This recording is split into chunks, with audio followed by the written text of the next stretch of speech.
Class 6 এর গণিত ক্লাসে তোমাদের সবাইকে স্বাগতম। আজকের এই ক্লাসে আমরা তোমাদের অষ্টম অধ্যায়ের যে তথ্যপাত্য বা পরিসংখ্যান রয়েছে তারই আমরা 13 থেকে শুরু করব। কারণ গত ক্লাসে আমরা 12 পর্যন্ত সকল এমসিকিউ প্রশ্নগুলো করেছি, তার ধারাবাহিকতা আজকে 13 থেকে সামনের দিকে আগাবো। চেষ্টা করব এই 15 নম্বর সৃজনশীলটা করা, যেটা তোমাদের 100% অর্ধবার্ষিকী পড়ার চান্সেস সবচেয়ে বেশি। তো যাই আমরা প্রথমে আসি। এখানে তোমাদের 13 নম্বর প্রশ্ন বলছে তথ্য উপাত্ত কি? উদাহরণের মাধ্যমে উপস্থাপনা করো। মানে প্রথম তো তথ্য উপাত্ত কি এটা, তাও আবার উদাহরণের মাধ্যমে উপস্থাপন করতে হবে। এক্ষেত্রে প্রশ্ন যদি আসে তাহলে তথ্য উপাত্ত কি আমরা এই উত্তরটাতে আসি। এখানে বলা হয়েছে তথ্য উপাত্ত কি এবং উদাহরণের মাধ্যমে উপস্থাপনা করো। সেক্ষেত্রে আমরা উত্তরে লিখব তথ্য নির্ভর বিশ্বে প্রতিনিয়ত আমরা বিভিন্ন তথ্যের ব্যাপক ব্যবহার দেখতে পাই। প্রতিদিন শিক্ষক অধ্যয়নরত শিক্ষার্থীদের হাজিরা রাখেন। প্রতি পরীক্ষার শেষে শিক্ষার্থীদের প্রাপ্ত নম্বর সংরক্ষণ করেন এবং এর ওপর ভিত্তি করে শিক্ষার্থীদের দুর্বলতা চিহ্নিত করেন ও তা দূরকরণের জন্য প্রয়োজনীয় ব্যবস্থা নেন। এছাড়া দৈনিক পত্রিকা, রেডিও, টেলিভিশন ইত্যাদি গণমাধ্যম থেকে আবহাওয়া, খেলাধুলা, বাজার দর ইত্যাদি সম্পর্কে বিভিন্ন ধরনের তথ্য পেয়ে আমরা থাকি। নিচে উদাহরণস্বরূপ কোনো বিদ্যালয়ের ষষ্ঠ শ্রেণীর গণিতে বেশি নম্বর প্রাপ্ত 10 জন এবং কম নম্বর প্রাপ্ত 10 জন শিক্ষার্থীর নম্বর নিচের তালিকায় দেওয়া হলো। মানে উদাহরণের মাধ্যমে উপস্থাপনা করতে হবে, তাই এখানে সেই উদাহরণের মাধ্যমে উপস্থাপনা করা রয়েছে। তোমরা এখানে যেভাবে লেখা রয়েছে একটু কষ্ট করে সেভাবে লিখবা। আচ্ছা, তাই এবার দেখো বেশি নম্বর প্রাপ্ত শিক্ষার্থীদের তালিকা। বেশি নম্বর প্রাপ্ত কি? 90, তোমার কি 80, 75, এখানে কি?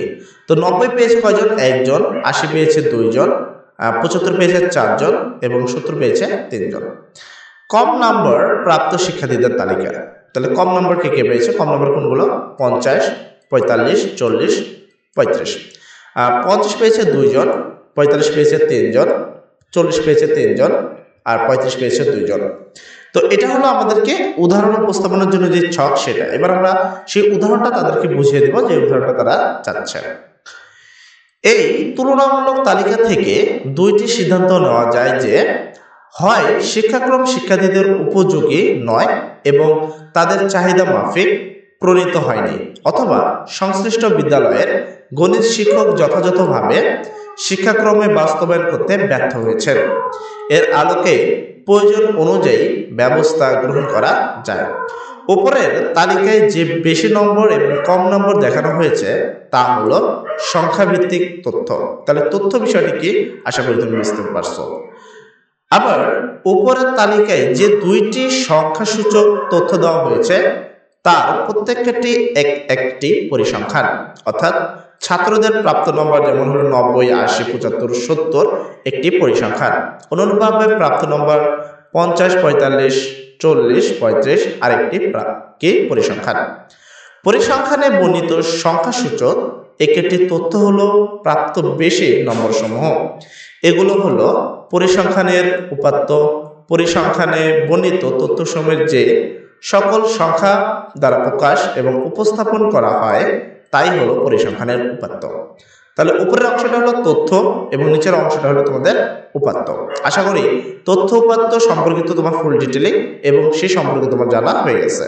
আচ্ছা, তারপরে এখানে আরেকটা প্রশ্ন রয়েছে, 14 নম্বর প্রশ্ন। প্রশ্নতে বলা হয়েছে কালামের ওজন 50 কেজি, আবার ষষ্ঠ শ্রেণীর শিক্ষার্থীদের গড় ওজন 50 কেজি। এই দুই তথ্যের কোনটি দ্বারা পরিসংখ্যান বোঝায় ব্যাখ্যা করো। সেক্ষেত্রে আমরা উত্তরটা এইভাবে লিখব। এখানে দেখো সেম, আমরা একটু বেশি চলে গেছে উত্তর। আমরা জানি একটি মাত্র সংখ্যা দ্বারা প্রকাশিত উপাত্ত পরিসংখ্যান নয়। মানে একটি মাত্র সংখ্যা দ্বারা প্রকাশিত উপাত্ত কখনোই কি হয় না, সেটা পরিসংখ্যান হয় না।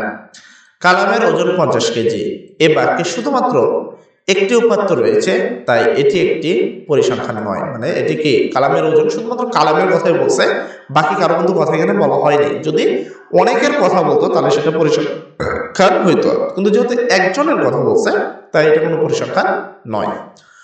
অন্যদিকে ষষ্ঠ শ্রেণীর শিক্ষার্থীদের গড় ওজন 50 কেজি, এ দ্বারা বোঝায় যে শিক্ষার্থীদের ওজন ধরি 45 কেজি থেকে 60 কেজির মধ্যে, 45 থেকে 60 এর মধ্যে শিক্ষার্থীদের বয়স একটি পরিসংখ্যান, মানে 45 থেকে 60 পর্যন্ত যে বয়সগুলো তাদের রয়েছে তো সেগুলোকে একজনের ভিন্ন, তো এটা একটা পরিসংখ্যান।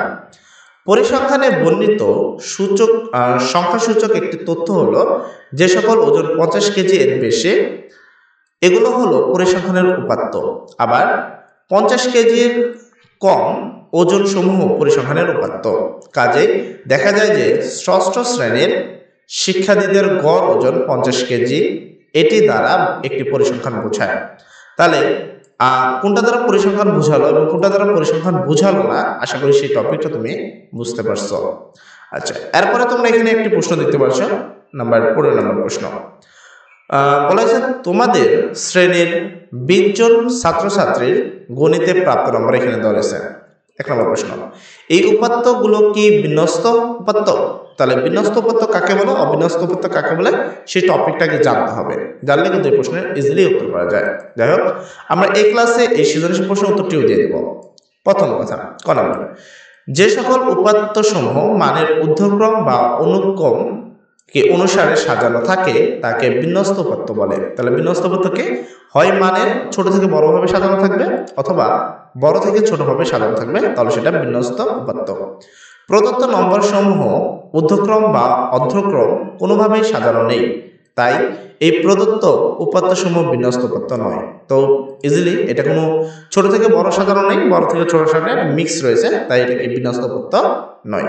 আচ্ছা, খ নম্বর প্রশ্ন, উপাত্তগুলো অবিন্যস্ত হলে বিন্যস্ত করো। তার মানে এটাকে সাজিয়ে লিখতে হবে। ঠিক আছে, সাজিয়ে লিখলে কিন্তু এটাকে বিন্যস্ত করা হয়ে গেল। উপাত্তগুলোকে দুই ভাবে বিন্যস্ত করা যায়, মানের ঊর্ধ্বক্রম বা অর্ধক্রম অনুসারে। মানে আমরা দুই ভাবে বিন্যস্ত করতে পারি, এক ছোট থেকে বড় সাজিয়ে আর একটা বড় থেকে ছোট সাজিয়ে। এখানে একটা করা হয়েছে মানের ঊর্ধ্বক্রম অনুসারে, মানে ছোট থেকে বড়।